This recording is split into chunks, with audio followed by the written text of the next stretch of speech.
notre objectif était simple. On avait un cours de santé publique excellent, très bon contenu, très bonne forme, mais on n'avait pas beaucoup d'étudiants.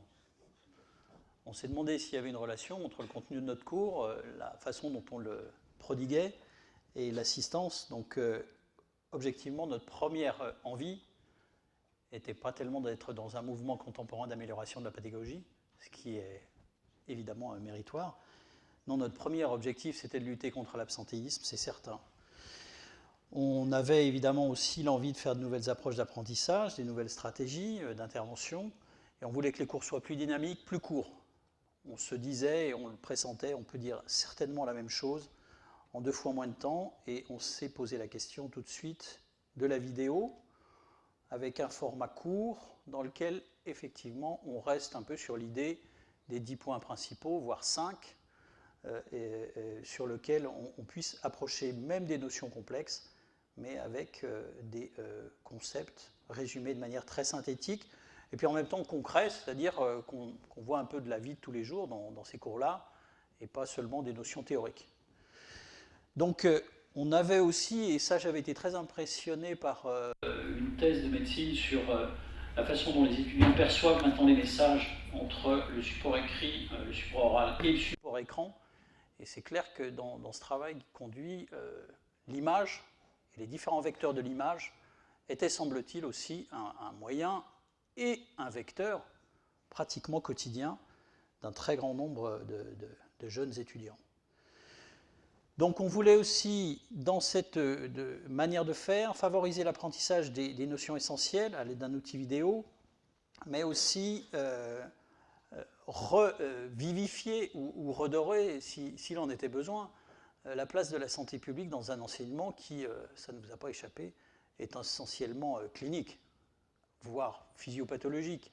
Mais en tout cas, on pensait, et j'ai vu avec plaisir, que dans les objectifs qui sont donnés aux étudiants, avec celui de travailler en équipe, qui m'a paru être un objectif très important, il y avait aussi l'objectif d'être gestionnaire, c'est-à-dire de savoir qu'un médecin, demain, travaille dans un système de santé qui, par définition, est contraint dans ses ressources. Il y avait aussi l'objectif un petit peu compétiteur, je sais qu'il ne faut pas les entraîner à être compétiteurs, mais entraîner les étudiants au QCM, les préparer à l'ECN, ça nous paraissait être une bonne chose aussi. Donc on a déposé, dans le cadre de l'appel à projet là, universitaire, un dossier sur comment on va intégrer des vidéos dans le cours. Et puis on a fait une recherche documentaire, on a eu l'aide d'une jeune étudiante en médecine, Violaine Pornon, que je loue au passage pour son travail. Et donc on est allé regarder dans la littérature comment on faisait un enseignement avec de la vidéo et d'autres vecteurs. Donc on est parti, grâce à ICAP et à la collaboration qu'on a eue avec ICAP, dans la rédaction de scénarios sur des vidéos qu'on voulait très courtes et d'une manière générale des vidéos assez sympas, on va dire, ou en tout cas dynamiques, et puis intégrer la vidéo dans un contenu pédagogique. Et là, je me tourne vers notre collègue d'ICAP, mais tout de suite, on a dit on ne fait pas de la vidéo juste pour avoir une image au cours du cours. On fait de la vidéo, et puis on change notre cours, et puis on modifie un peu la manière de faire. Donc on s'est tout de suite dit qu'il fallait de la vidéo, qu'il fallait de la discussion, du débat, et puis qu'il fallait du rappel quand même de cours théoriques, et puis du cours théorique court et entrecoupé de QCM. Donc on est parti sur cette logique qu'il doit y avoir au cours d'un cours de 2 heures, ou pendant la durée du cours, plusieurs étapes qui sont toutes un peu différentes, mais qui sont complémentaires dans l'objectif d'apprentissage. Donc la première chose qu'on a fait, c'est qu'on a tourné un teaser. Un teaser, vous savez tout ce que c'est, bien sûr, le teaser, c'est ce qui doit amener les étudiants, ici notre public cible, vers le cours. Je me trompe sur la définition, hein, c'est ça le teaser. Bon, notion très média, et l'idée de ce teaser, c'était simplement, écoutez, la santé publique c'est bien, arrêtez de dire que c'est la énième roue du carrosse de l'enseignement, la santé publique c'est vraiment bien. Et là, on a une jeune actrice qui présente la santé publique, qui est convaincante, sexy même. Oui, je confirme, sexy, et qui dit aux étudiants simplement, écoutez les gars, venez en cours, quoi. Vous êtes vraiment en train de rater quelque chose, venez. Et elle fait, le teaser s'arrête sur, je vous attends en cours. Et ensuite, elle va devenir le personnage de la santé publique qui va, à chaque cours, rappeler qu'elle est sympa et attirante, mais aussi rappeler que la discipline est sympa et attirante et que le contenu est sympa et attirant. Donc on a fait le teaser. Le teaser a été diffusé sur YouTube, c'est-à-dire que si vous vous connectez sur votre smartphone aujourd'hui et vous mettez Google Santé publique Lyon, vous voyez apparaître notre Miss Santé publique, qui est une jeune pharmacienne qui est comédienne dans ses heures libres. Et puis on a diffusé via courriel, et puis les étudiants nous ont dit que ce serait quand même bien de le mettre sur le mur Facebook. Moi je suis un peu old school, comme on dit, hein, mais le mur Facebook, bon, je ne suis pas très favorable, comme ça, au départ, mais il paraît que c'est vraiment la meilleure manière de faire la promotion de la vidéo. Donc la vidéo était sur le mur Facebook de la promotion. Je n'ai pas fait d'erreur sémantique, là. Mur Facebook, c'est bon. Bon. Donc, on a réalisé 3 vidéos, un teaser, parce qu'on a quand même fait des vidéos un peu sérieuses, et les vidéos un peu sérieuses, c'est illustrer un cours de manière très courte et de manière très claire, concise, et ensuite se poser la question, à partir de cette vidéo, un certain nombre de questions essentielles sur ce qu'on veut faire passer dans le cours. Donc on a réalisé aujourd'hui 3 vidéos, le teaser et puis des vidéos par item, notamment sur l'économie de la santé et puis sur l'évaluation des pratiques, l'amélioration de la performance du système de soins. Et on a fait bien un cours qui commence par la vidéo, ensuite des questions qui sont posées aux étudiants et qui sont réparties en groupe par groupe. Il y a 3 types de questions et il y a 3 groupes. Et un débat avec les réponses à ces questions par les étudiants.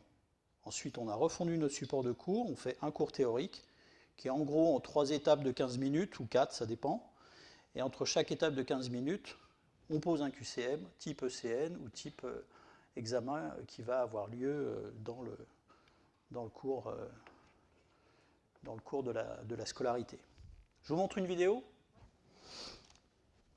Alors soyez indulgents. Hein. C'est du travail de professionnel quand même. Vous allez voir apparaître des visages connus.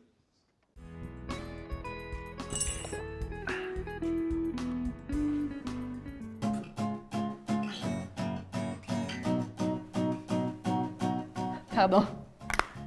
Ah, excusez-moi, mais... Je me refaisais une petite beauté.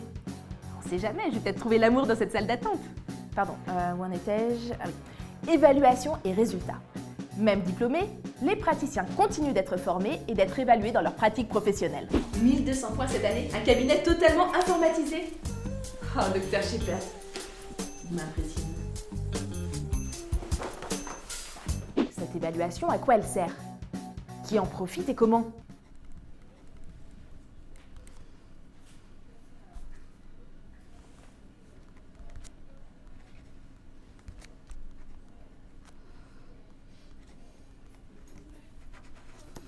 Tenez, monsieur Collin, voici votre ordonnance.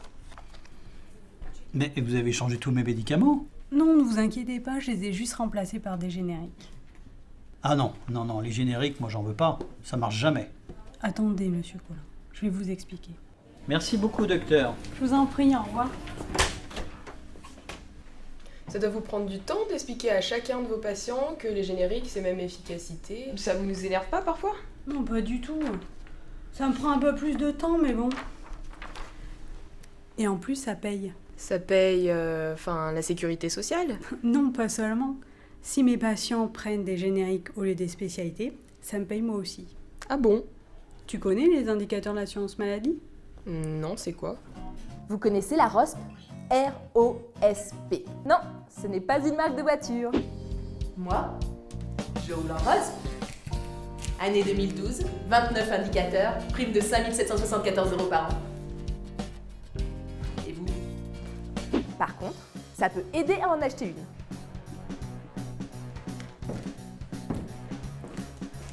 J'ai réservé pour 2 chez Bocuse ce soir. Vous permettez?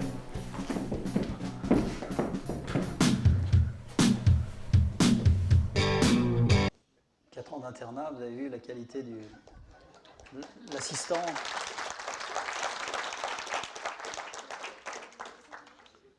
Donc l'objectif de cette vidéo n'est pas de vous faire sourire, c'est de vous faire comprendre qu'à l'issue de cette vidéo, on a notre résultat immédiat, c'est qu'effectivement, cette jeune femme, après le teaser, a attiré les étudiants en cours.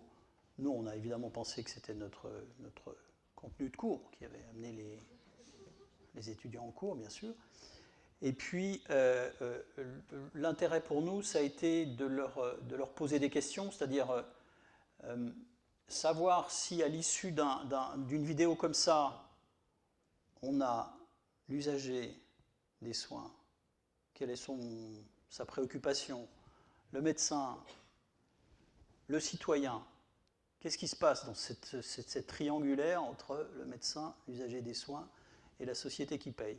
Bon, globalement, nous, ce qu'on veut, c'est qu'en sortant, on comprenne que l'argent, il est là, à la Caisse nationale d'assurance maladie, il est dans les mutuelles, que le patient, il paye une partie de sa poche, que les médecins sont intéressés évidemment à gagner leur vie, mais qu'ils ont aussi des indicateurs de qualité, de mesure, qui sont surveillés, ils n'exercent pas la médecine tout seuls, ils sont dans un système. Voilà ce qu'on veut faire passer comme idée. Des idées simples, l'assurance maladie, l'offreur de soins, le patient, l'usager, le citoyen. En tout cas, c'est voilà les éléments qu'on veut faire passer dans notre cours. Le résultat, c'est vrai que, en tout cas sur le plan présentiel, pour nous, c'est bien. On va faire une évaluation. On a un retour positif qui est individuel. On est sûr à peu près qu'il faut adapter le format vidéo plus débat. Il faut peut-être accorder un petit peu plus de place à la vidéo et puis la rendre encore plus structurée sur le plan du contenu. Et puis d'avoir un petit peu moins de place sur le débat, parce que je confirme ce qui a été dit juste précédemment. C'est pas si facile que ça pour un étudiant de parler devant les autres et de prendre le micro et puis de dire « moi je pense que », et puis je pense que, et puis je pense que les autres ils n'ont pas forcément raison sur ce qu'ils disent, moi je pense que, et puis je pense que c'est comme disait le collègue, il faut du temps, quoi. Il faut que ça commence à venir. Et puis, l'important pour nous aussi, c'est l'apport des QCM. Et là, j'appelle Stéphane pour qu'il nous dise comment il a intégré les QCM dans le cours théorique.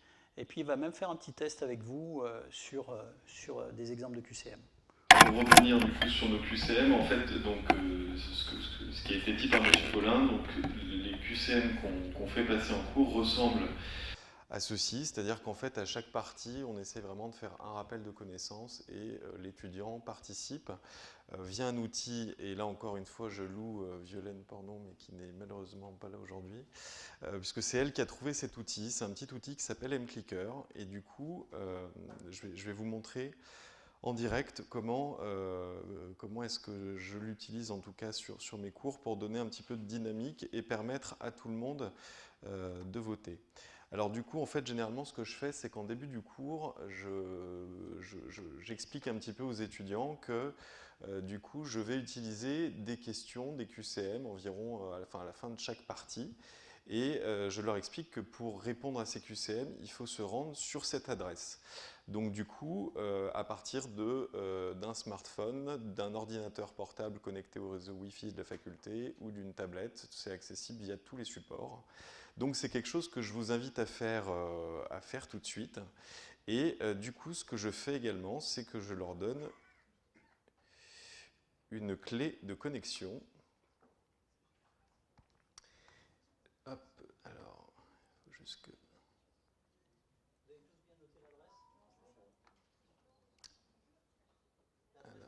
Oui, je vais vous rappeler l'adresse, j'arrive juste plus à... Hop. Alors c'est le seul problème de cet outil, c'est qu'en fait, il faut arriver à l'animer. Donc il faut arriver à l'animer. Alors cet outil peut s'intégrer directement dans les diapos, mais c'est compliqué parce que ça nécessite de rajouter un add-on, ce qui n'est pas forcément trop faisable sur tous les ordinateurs des salles de cours. Donc du coup, je vous invite à vous rendre à cette adresse et à remplir la clé qui s'affiche juste ici, donc la clé 40159. Et donc du coup, vous pourrez exprimer votre satisfaction quant à notre présentation du jour via ce système. Donc c'est un système en tout cas que j'ai trouvé assez pratique. Certes, les étudiants qui n'ont pas de smartphone en cours se retrouvent effectivement pénalisés.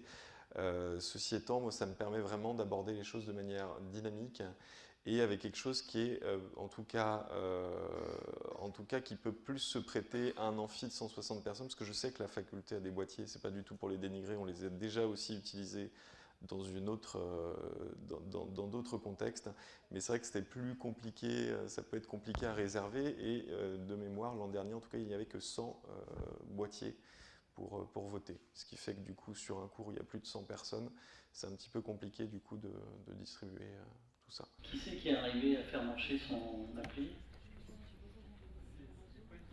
Ah oui, les étudiants sont nettement plus forts. Hein. Et alors du coup, l'intérêt pratique, c'est que vous avez du coup, voilà, les réponses s'affichent du coup en direct. Et du coup, voilà, vous pouvez les mettre sous différents formats. Vous pouvez également... Attends, tu veux pas regarder si on a des bonnes réponses là quand même? Alors, nous avons... C'était mieux en horizontal, oui. Il s'agit d'un projet intéressant, 30%, merci. Je ne pense pas qu'il faille poursuivre ce genre de démarche. 0, ils sont excellents. Je souhaiterais adopter une démarche similaire dans le cadre de mes propres enseignements, 27%. Je n'ai pas d'avis. Il faudra aller plus loin et généraliser l'utilisation des vidéos pédagogiques. 37%, meilleur score. Bon, ben, il capent, hein. Il va falloir se mettre au boulot. Voilà, la conclusion qu'on en tire, tu peux peut-être revenir à notre conclusion. La conclusion qu'on en tire, c'est d'abord qu'on a eu beaucoup de plaisir en le faisant, parce que je trouve que réfléchir sur le cours et se dire, et si on faisait ce cours de 2 heures, en 3 fois 15 minutes, ça c'est déjà une bonne réflexion pour nous, et puis c'est déjà un bon travail sur nous-mêmes, et puis sur le contenu, pour se dire, mais vraiment, qu'est-ce qui est essentiel, qu'est-ce qu'on va garder. Donc ça, c'était bien. Deuxièmement, le fait de résumer ces 3 fois 15 minutes en une accroche de 2 minutes, ça nous a paru être aussi un exercice intéressant. C'est-à-dire, finalement, quelle est la séquence de la vie quotidienne qui va pouvoir résumer et puis introduire des notions qui sont aussi complexes que le ticket modérateur, la prise en charge des mutuelles et de l'assurance maladie, le ROSP, hein, vous savez tout ce que c'est que le ROSP, bien sûr. C'est-à-dire les relevés d'activité sur indicateurs qui sont effectivement incitatifs pour améliorer la qualité des soins, etc. Donc les différentes étapes de ce projet sont intéressantes, jusqu'à l'étape ultime qui, comme on le disait, la discussion en amphi est quand même vraiment sympa, pour le coup. C'est-à-dire vraiment agréable de pouvoir discuter, pas d'égal à égal, parce qu'il ne faut quand même pas rêver, mais avec effectivement une capacité à être beaucoup plus simple dans la discussion avec les étudiants, et puis avoir aussi, on a des rapports d'étonnement aussi, parce qu'on a des choses qu'on pense très très simples, nous, qui sont même de la vie quotidienne, comme le ticket modérateur, le fait qu'on ne paye pas tout quand on va chez le médecin, et puis qui nous sont renvoyés comme étant des choses finalement assez complexes, dans un environnement assez complexe, avec plusieurs catégories de mutuelles, d'assurances, etc. Donc c'est intéressant à plus d'un titre. Voilà. Donc c'est vraiment, moi j'ai trouvé que c'était gagnant-gagnant, c'est-à-dire qu'on améliorait notre capacité à enseigner, on comprenait mieux ce qu'on disait, et puis en plus on avait une participation plus grande.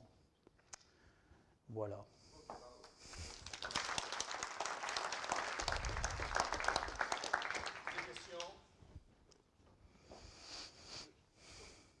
Comment? C'était limpide? Non, après la vidéo, effectivement, à chaque fois qu'on en fait une, on se dit qu'il faudra encore l'améliorer un tout petit peu. Ça prend combien de temps de faire une vidéo? De 10 minutes. 2 heures? Avec le scénario, le scénario, si je prends tout, oui, effectivement, oui.